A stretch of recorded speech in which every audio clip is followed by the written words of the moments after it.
Welcome to Dysfunctionally Yours, the podcast where we embrace the chaos, laugh through the struggles, and find hope on the other side of trauma. I'm your host, Brittany, and if you've ever felt like your life was a beautifully messy roller coaster of dysfunction, trust me, you're in good company.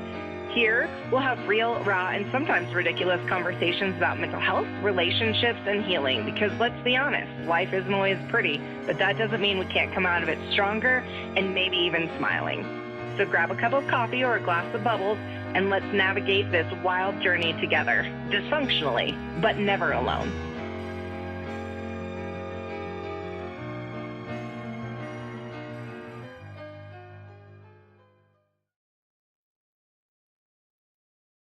Hello, friends. Welcome back. I'm Brittany, and this is Dysfunctionally Yours. Do. I don't know why I made a theme song. There already is a theme song. Any hoodles poodles, happy day of the week, whatever day of the week you're on. But I hope you're having a good one. If this is your Monday, and I hope you are starting off your week. What? I hope you're starting off your week so strong. And if this is not Monday, I hope your week is going great.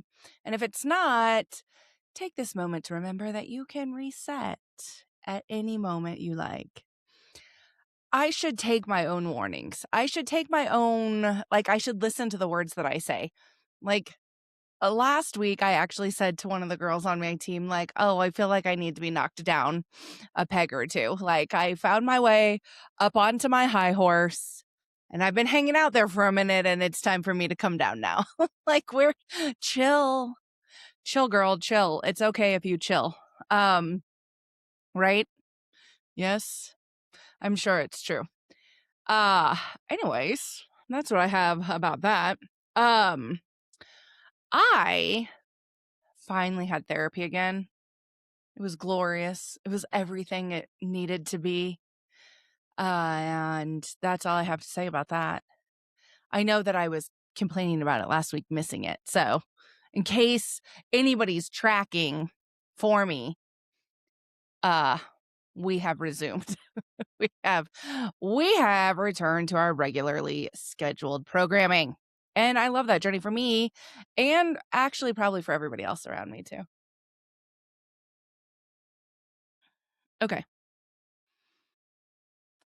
I don't know if many people know or if I've talked about it, but I'm doing dry January. I always do dry January, but I'm doing dry January. We are in the home stretch. We're doing great. Actually. But I'm done now. Usually it's about the 10th day of the month, the 12th day of the month that I'm like, why am I doing this again? And now it's not until the last week of the month that I'm like, why am I who's to say? But now we're this far in, so we're just going to keep on keeping on. Also, have you seen those crisscross applesauce office chairs where the little bottom part flips out and you can sit cross-legged in your office chair? I want one of those. So if anybody would like to Venmo me money for the crisscross applesauce chair, or I wonder if they sell it on Amazon. I can put it in my Amazon storefront. I will happily accept such a gift. I clearly have a chair. I'm sitting in it. So as far as needing a new chair, I don't need one. If I did, I would absolutely go buy one. I just want it because I want to sit crisscross applesauce in the chair.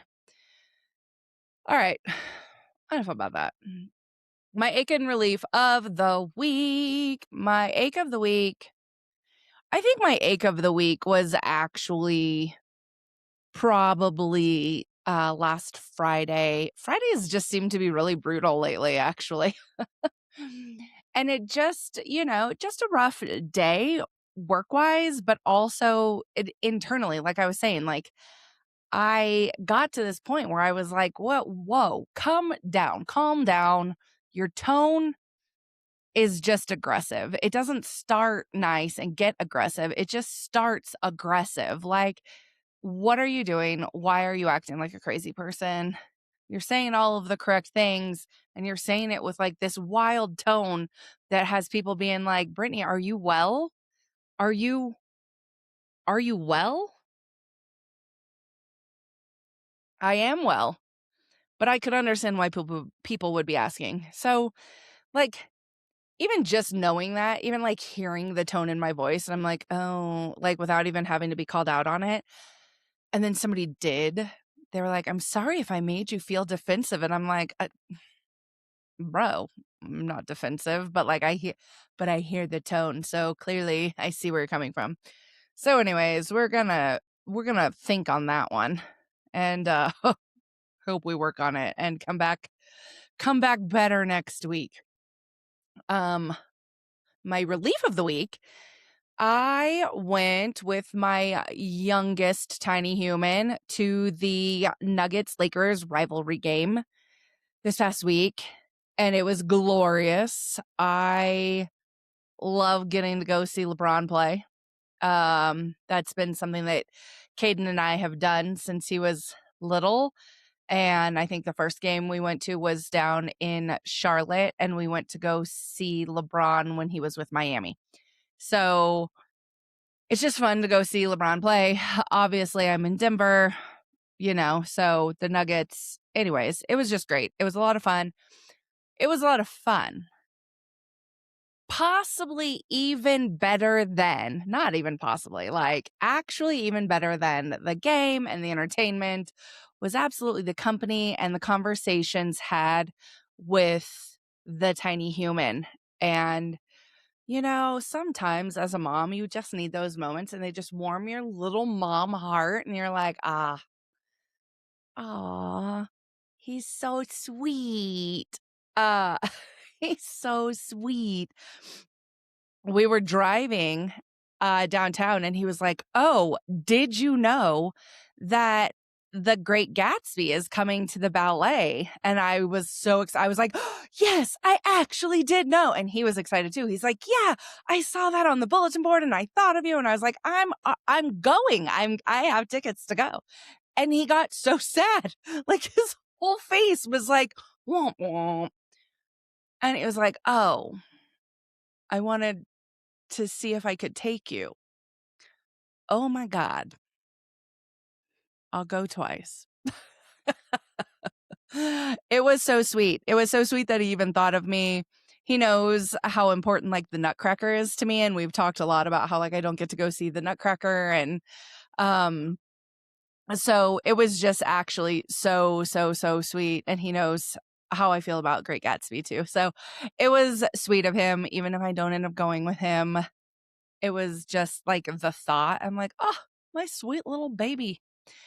So that was my relief of the week. Okay.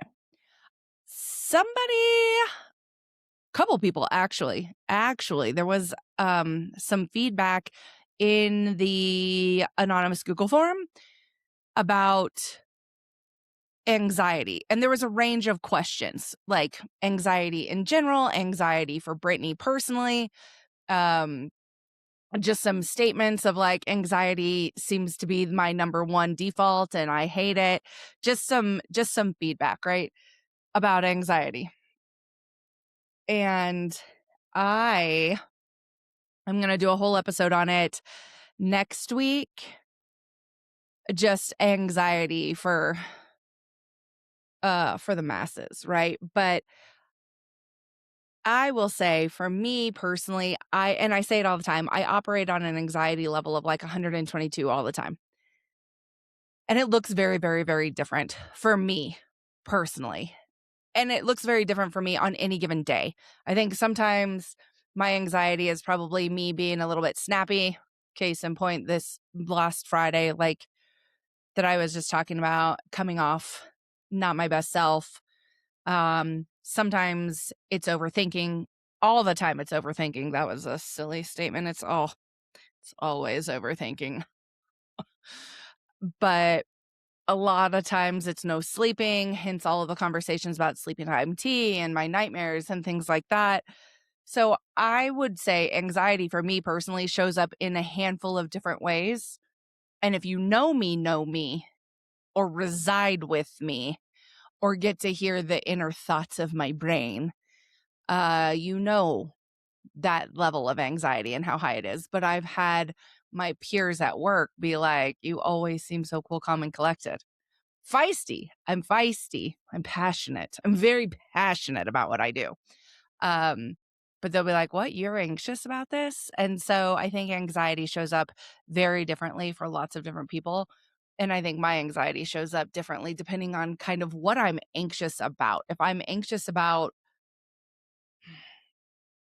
things outside of my control, just sort of life things, um, excuse me, that's going to show up very differently than if I'm anxious about a certain meeting or a certain interaction that I know I'm having and I need to prep for, that I can overthink and process and work towards. So anxiety,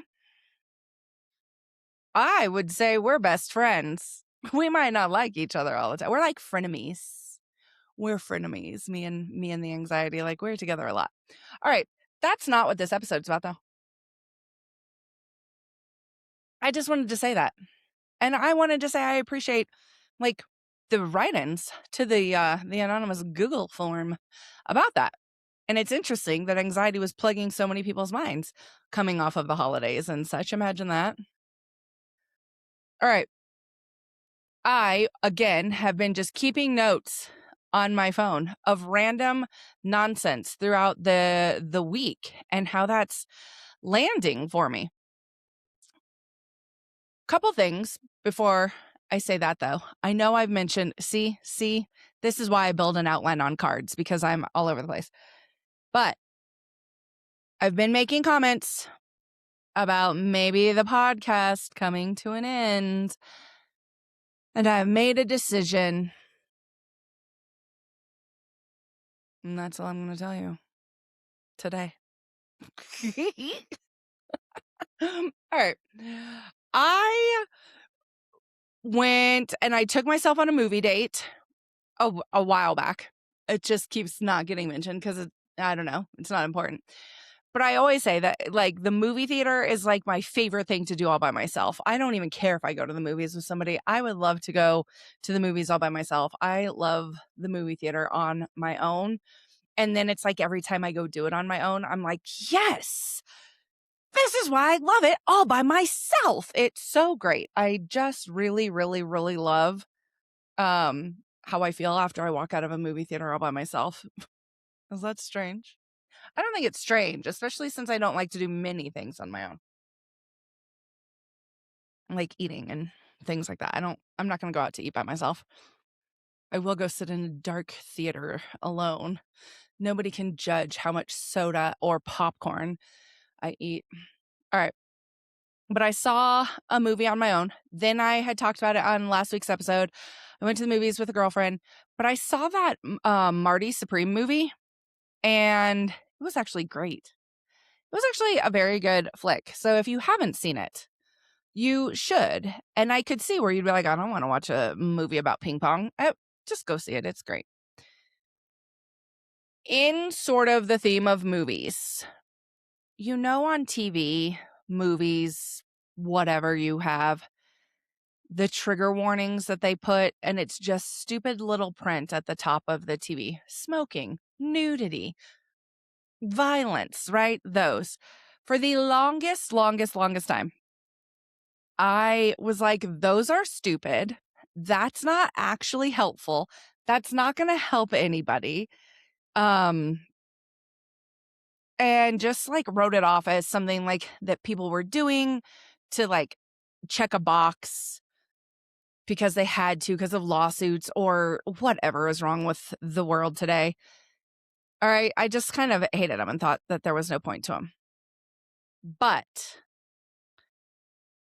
what I will say is, since my brother has passed away, obviously seeing movies or shows or whatever that have a focal point, or maybe not a focal point, but an actual like suicide topic shoved in the middle of it, gets me very unwell. And I stay very far away from it.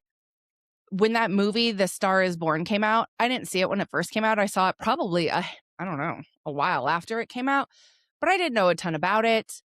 I was sitting there minding my whole own ass business. And then I saw the part. Won't make any spoilers, but I saw the part in the garage. Unwell. Like immediate hysterics, sobbing. And yes, the movie was sad, but immediate hysterics and sobbing and gasping for air type situation because I was unprepared to see that on TV. And I was like shooketh. There are other things that I just avoid because I'm like, nope, we're not gonna watch this. And there's been certain movies that like I won't read the previews or whatever. I'll just go to like turn it on because I like the actors or actresses in it or something. And then you'll sort of see the movie alluding to it, and I will go Google it and be like, is there a suicide in this movie? And if it comes back and it's like, yes, I'm like, end movie. I'm not watching this. I just can't do it. So all of this to say, I was watching TV the other day. I did not see the beginning of the episode because I was like, I don't know what I was doing Brittany things. I could have been scrolling. I could have been, playing with my dog. I could have been making a sandwich. I don't know what I was doing, but I did not see it. I'm sitting there watching TV, and lo and behold, a suicide happens on this show, and I'm blindsided by it, and I am unwell, which is very, very different than whenever I see the little labels at the top of the TV, and I know that it's coming, but I also know it's not the overarching theme, so there might be conversations or, whatever. And then I'm prepared. And so I do understand how these silly little words at the top of a screen can actually, like, they're intended to be trigger warnings, right? Like, warning, this could trigger you. And it does. And it's helpful. And now I understand that there is a purpose in them. So thank you to the whoever is in charge of making sure those are on TV. My appreciations and respects. Okay, there's that. What else did I write down? Oh God. It's like squirrel brain in my brain. It's squirrel brain in my brain. I wrote down this serious sentence about the trigger warnings, and then I wrote down something else. It's actually a serious topic. And in between my very serious topics, I wrote down, I have a new toothbrush. Good job, Brittany. I love a new toothbrush. I do love a new toothbrush. So I have a new toothbrush. Also, the day I got a new toothbrush, my toothpaste exploded out of the sealed bottom end of it. And so I was like sitting there squirting toothpaste out of the tube. It was not coming out of the tube, but I could smell it. And I looked down, and toothpaste has like squirted all over my chest and stomach. And I was like, oh, well, that's a first. So there's that. Like, what? And I thought it was really a big enough deal to write down. Like, well, I don't remember why I thought it was such a big deal. I actually thought it was really funny, but it's also one of those stories where you're like, I guess you had to have been there to think that it's funny that my toothpaste exploded all over me. Whatever.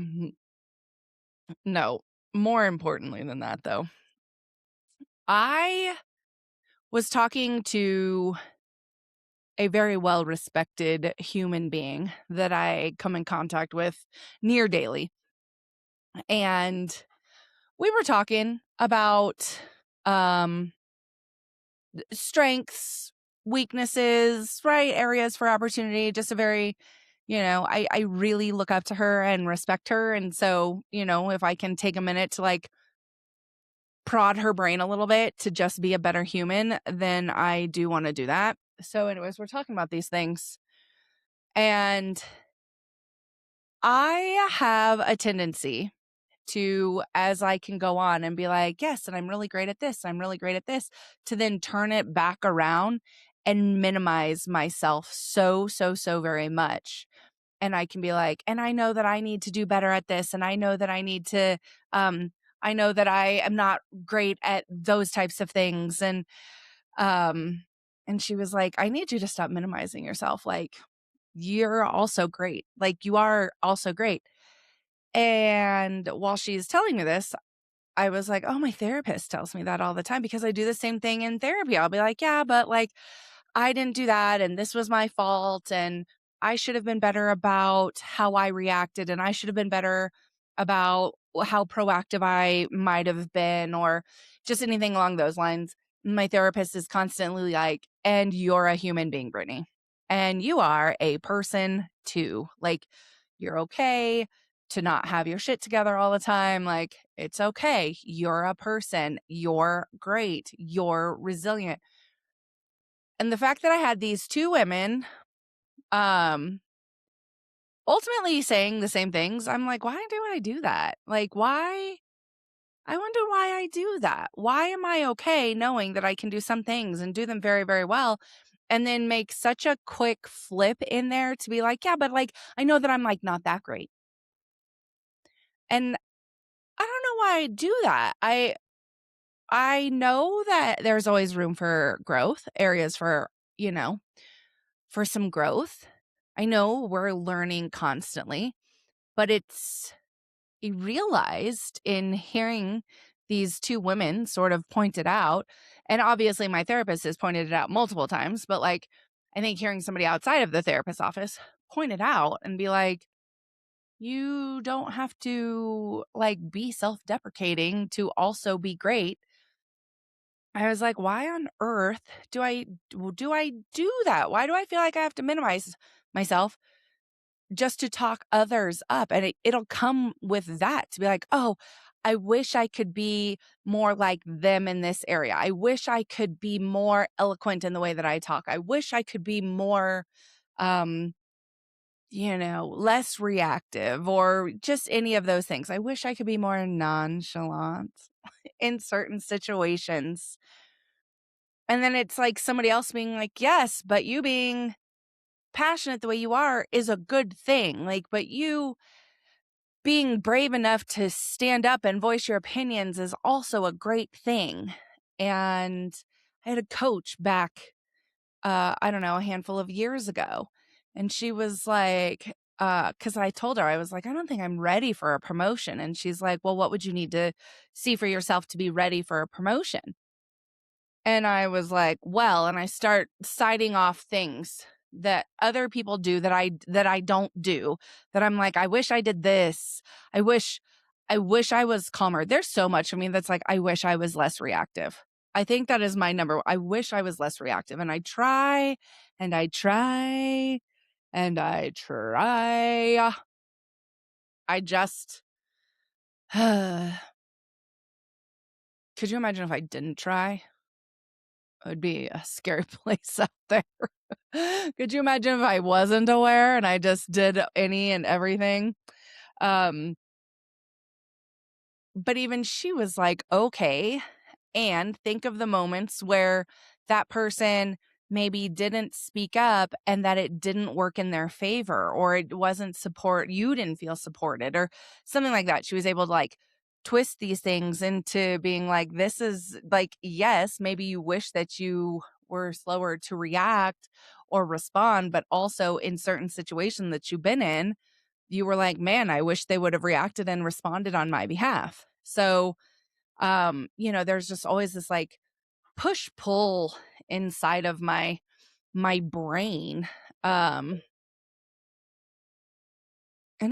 that's a struggle, right? But I think my bottom line was like, I have to stop minimizing myself like to talk others up. Like I know so many incredible people, and I am surrounded by so many incredible people, and I too am an incredible people. I too am an incredible people. So, birds of a feather. Incredible birds. Okay, that's what I have to say about that. I guess if that is what you do too, like you can also just be you, right? You can be you. You can be chalant AF. You can be nonchalant if that is the vibe that you carry. And it doesn't make it better or worse, right? Like you are only who you are. And that authenticity is what makes you different than everybody else. But it also doesn't make you better or worse than somebody else. So let's lean into who we are. Let's lean into the authenticity. Let's absorb it and embrace it. Yes? I think so. Okay. That's what I have to say about that. I also, not as important, saw a onesie on the interwebs that warms up it's probably sort of like a Snuggie. What are those, what those things were called that are like blankets with arms? Anyways, so I guess like a Snuggie, but it warms up. So a heated Snuggie with a gigantic pocket for your cat. I was like, oh my God, I need this with a swiftness. I need this right now.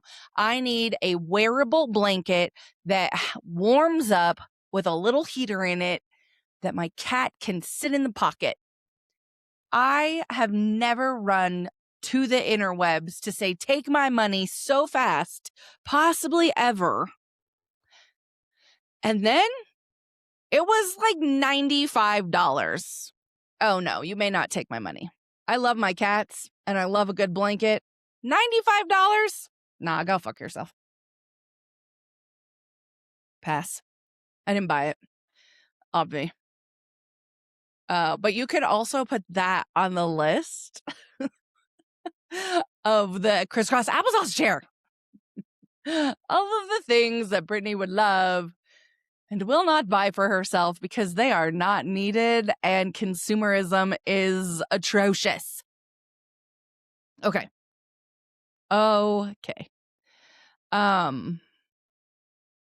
I also saw a story. I like a good, lighthearted, happy story in a world full of like horrible news. And I want to hear something that feels good, right? So I hear this story about an Uber driver that had to rush somebody to the hospital. So somebody called an Uber driver. They needed Uber, obviously, and they needed the Uber driver to take them to the hospital. And they didn't have the insurance or whatever, that they didn't feel the need to call an ambulance. Or maybe, I don't remember exactly what it was. Maybe they didn't think it was urgent enough for an ambulance, but did need to go to the hospital. Something like that. Regardless, they get to the hospital and it ends up being a pretty serious situation. And the hospital tells the guy who got there, you probably need somebody to come sit with you. You probably need a human.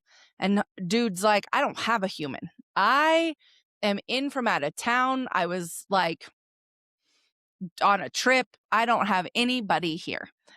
Uber driver stays and is like, I'll stay until you get taken back. He gets taken back. Doctor checks him out. Doctor's like, you need emergency surgery for whatever this problem is. And do you have anybody? Again, with the I don't have anybody. The Uber driver stayed, canceled all the rest of his trips, canceled everything for the day, and stayed with this stranger all day long so that the stranger would have somebody in the hospital with them, just so they weren't alone in a time of crisis. And I was like, that is actually So lovely. What a lovely story. What a lovely Uber driver. Like, thank you, Mr. Uber driver, from all of us in the whole wide world that need to believe that there are good people out there. Sort of like that lady at the airport that bought the kid the plane ticket for like $900 and was like, don't worry about it. Get on the plane. Like, there are good people in the world. And I love the stories that remind us that there are good people in the world, especially when we are surrounded constantly by all of the noise and the headache and the day-to-day of the economy and the politics and the violence and the fear. Ah, thank you, Mr. Uber driver. Thank you, sir. Okay, right? That's nice, right? Last topic that I wrote down for this week. I was watching TV.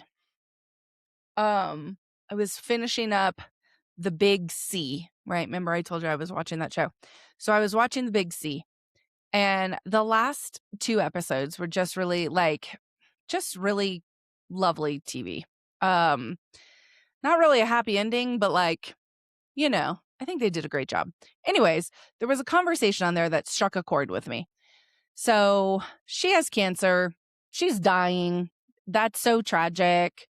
And she's talking to like some priests and a rabbi, like, lots of different people. And she's asking, like, if there's a God, if there's a higher power, why do they allow us to be here and suffer?